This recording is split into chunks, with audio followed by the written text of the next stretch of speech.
छत्तीसगढ़ के रायपुर नगर से पधारे हुए हैं।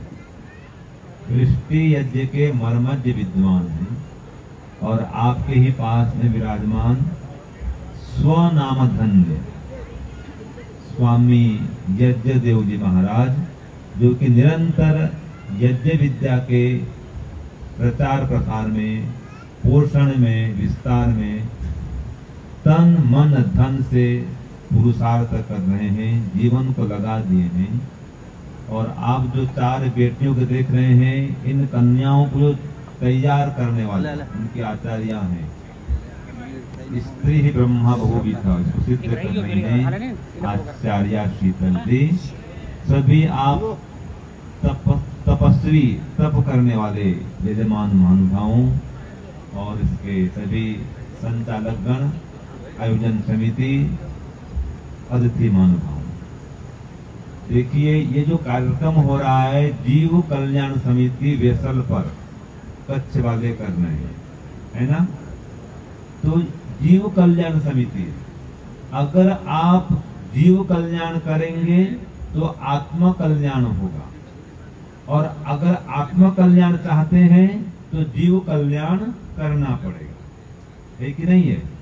बिना जीव कल्याण किए आत्म कल्याण नहीं होगा, और आत्म कल्याण चाहते हैं तो जीव कल्याण करना पड़ेगा। तो जो यज्ञ है यह आत्म कल्याण का भी साधन है, जीव कल्याण का भी साधन है। तो एक छोटी सी कहानी बता रहा हूं मैं यज्ञ की महत्ता को समझाने के लिए कि बुद्धिमान कौन है, आप लोग कितने बुद्धिमान हैं, अपना अपना आत्मनिरीक्षण कर रहे हैं या कर लेंगे। देखिए, छोटी सी कहानी बतक विराम दूंगा। ये जो जीवन है 4 दिन का है। कितने दिन का जीवन है? 4 दिन का। ये 4 दिनों में किसी के 2 दिन बीत गए हैं, किसी के 3 दिन बीत गए हैं। मान लीजिए बेटियां हैं, इनका भी 1 दिन बीता है या बीत रहा है। 4 दिन माने 4 आश्रम, ब्रह्मचर्य आश्रम, फिर गृहस्थाश्रम, फिर वानप्रस्थाश्रम, फिर संन्यास आश्रम। 25 साल का ब्रह्मचर्य, 50 साल का गृहस्थ, फिर 75 तक वानप्रस्थ, उसके आगे संन्यास।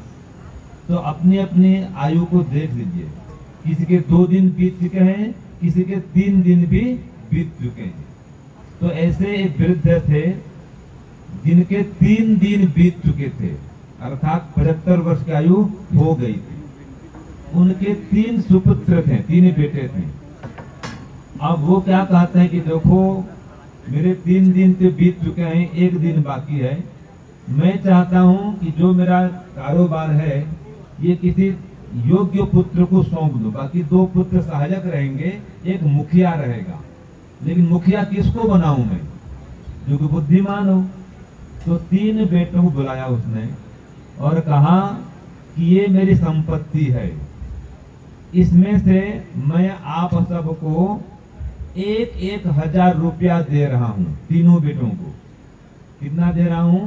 1-1 हजार दे रहा हूं। और इसमें करना क्या है कि हमारे घर का जो गोदाम है, जिसमें कि कुछ भरा नहीं है, खाली है, इसको भरना है, ठीक है। और भर के फिर खाली भी करना है। 1 दिन भरने का और 1 दिन खाली करने का, 2 दिन समय दिया जाएगा एक बेटे को, फिर दूसरा बेटा, तीसरा बेटा, तीनों बेटे को 6 दिन दिया जा रहा है, 1000 रुपया दिया जा रहा है। अब इसको भर देना पूरा।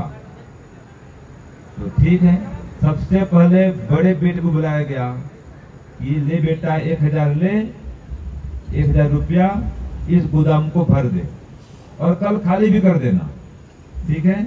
ठीक है। तो अब क्या किया आपने, बड़े बेटे ने, वो सोचता है कि 1000 रुपये में कैसे भरूंगा इतने बड़े हॉल को, बहुत बड़ा हॉल था। तो उसने क्या सोचता है कि चलो भाई, खर्चा भी नहीं करना पड़े, बुद्धिमान मैं कैसे बनता हूँ बताऊंगा पिताजी को। 1 रुपया खर्चा किए बिना पूरा भवन को भर दूंगा, हॉल को भर दूंगा। और क्या किया उसने, गया नगर पालिका पास में उनसे मिला मेयर साहब से भी आप जो कचरा निकालते हैं और जहां तहां बाहर फेंकते हैं, इसको बाहर मत फेंकिए। अब बोलते हैं ना कुरुड़ी, वहां कुरुड़ी बोलते हैं हरियाणा में, यहाँ तो कुरुड़ी नहीं बोलते, वहां कुरुड़ी बोलते हैं। तो उन्होंने क्या कहा कि इसको जो भी कचरा निकलता है नगर भर का, उसको आप यहाँ पर भर दीजिए, शाम तक पूरा भर देना है। उन्होंने कहा ठीक है भाई, और यहाँ से फिर खाली भी कर देना है। और मैं आपको